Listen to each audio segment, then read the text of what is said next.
They say the emperor never spoke to the stars. He only listened.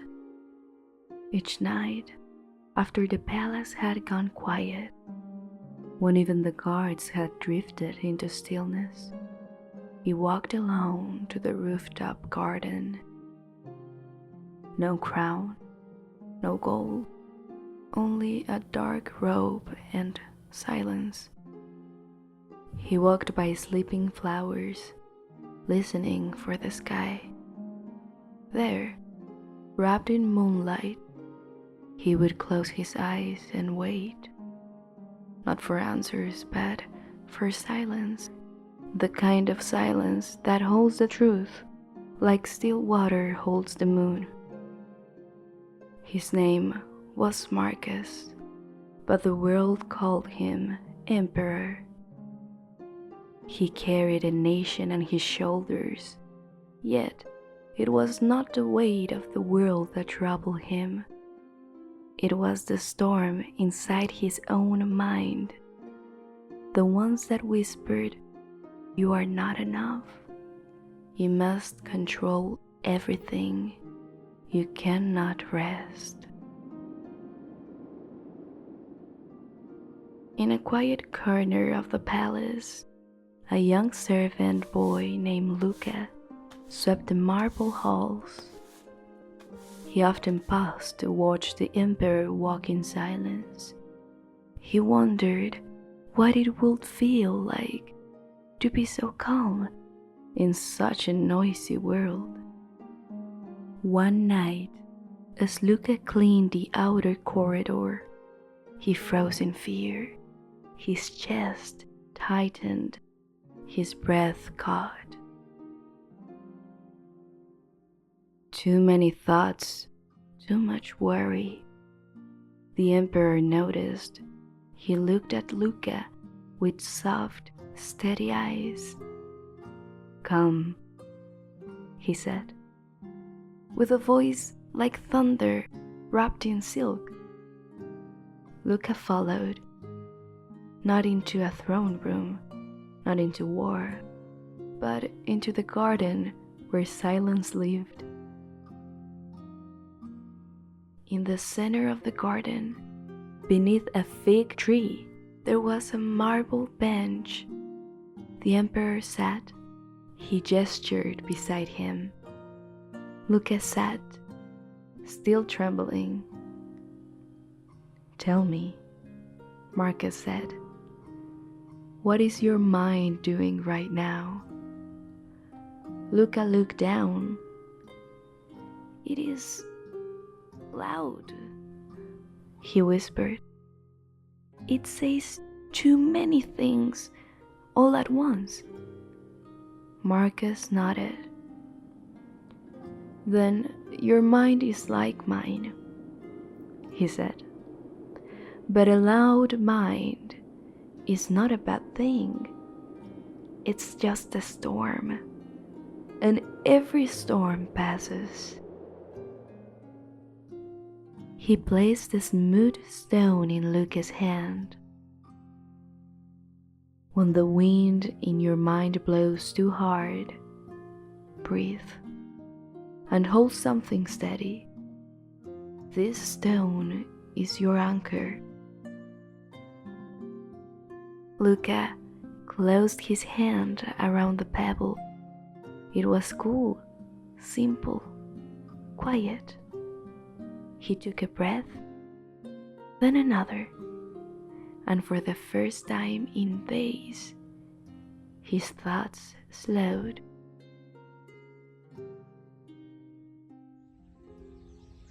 The next morning, Luca woke early, holding the stone tightly in his hand. It felt warmer now, like he had learned his worries. He followed the emperor down to the public forum. The air buzzed with merchants, arguments, and children running barefoot. An official shouted over a dispute. 2 men argued over grain. A woman cried because her home had burned. There was no peace here. just noise, demands, tension. And still, Marcus stood in the middle of it all, calm as stone. He listened to each voice. He gave orders with few words. He touched a shoulder. He bowed his head. He did not try to fix every storm. He stood steady like a tree in wind. Later, as they walked back through the quiet path, Luca asked, "How can you stay so calm in chaos?" Marcus smiled. "Chaos is not the problem," he said. "Our reaction to it is." He reached his robe and pulled out a stone of his own. We all carry storms, but we must learn not to become them. Luca looked down at his hands. Marcus continued, "When something hard happens, ask yourself, can I control this? If yes, then act. If no, then breathe and let go. This is the way of peace," he said. That evening, back in the garden, Marcus handed Luca a scroll. It was worn and faded, but the words were strong. "I wrote this to myself when I was your age," said Marcus, "when I first began to rule." Luca read the words softly. "You have the power over your mind, not outside events. Real strength is calm, and calm comes from within." He looked up. "Did it help you?" Marcus nodded. "Not always right away, but every time I returned to it, it helped me come home to myself."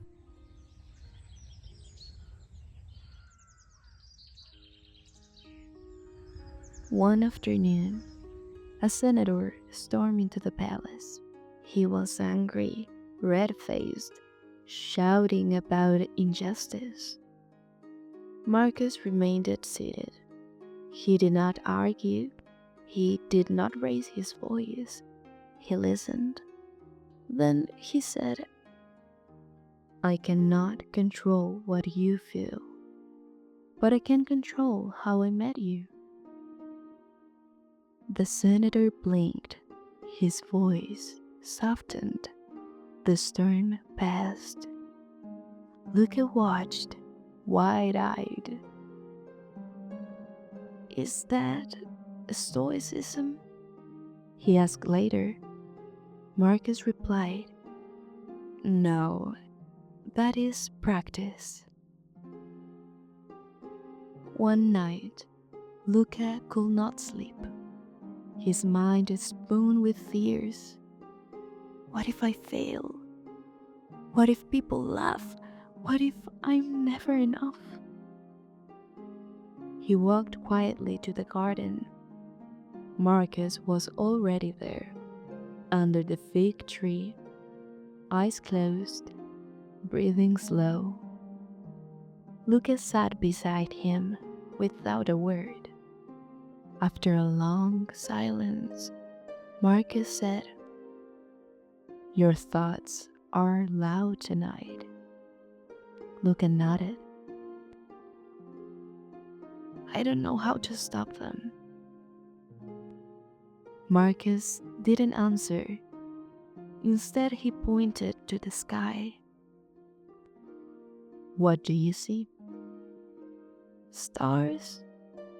Are they moving fast?" "No, they're still." "Exactly," said Marcus. "Your mind is the sky. Your thoughts are just weather. They pass, let them. The next day, Marcus brought Luca to a round chamber with no windows, just stone, silence, and one small flame in the center. "This is the inner citadel," he said. "It lives in every person. A place no one can reach, no insult, no lie, no pain can enter here." He placed his hand over his own chest. "When life becomes too heavy, you must return here, to the quiet within.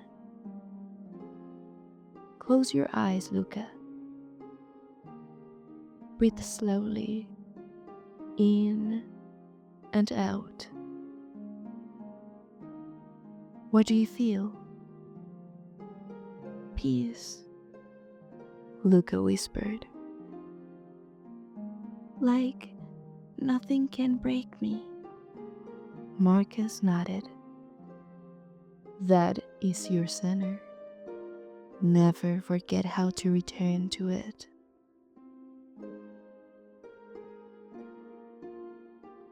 Some days later, a writer arrived with news. Marcus' old friend and mentor had died far away in battle. The emperor did not speak. He simply looked out at the gray sky. Luca found him in the library, seated with a letter. "I thought Stoics didn't cry," Luca said gently. Marcus turned to him, eyes shining with tears. "Stoics feel everything," he said, "but we let pain move through us, not destroy us." He stood slowly, walked to the garden, and let the rain fall on his face. Lucas stood beside him, and for a moment they both said nothing. There was no need for words, only breath, only presence, only the sound of the rain.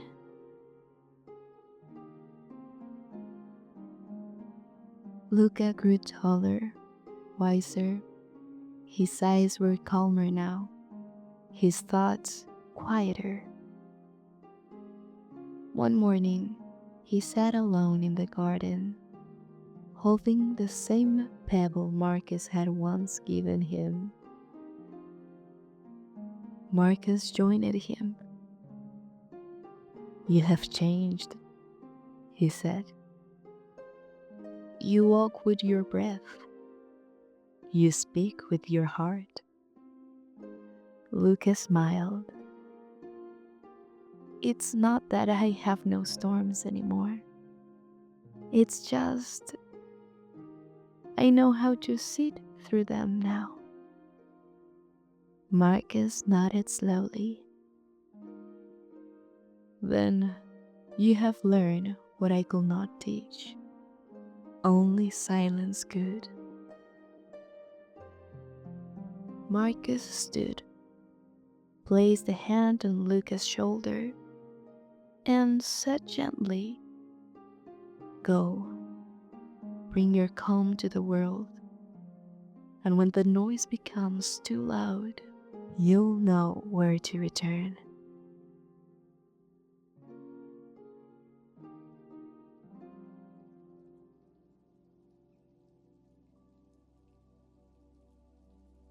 Now, dear listener, you can rest.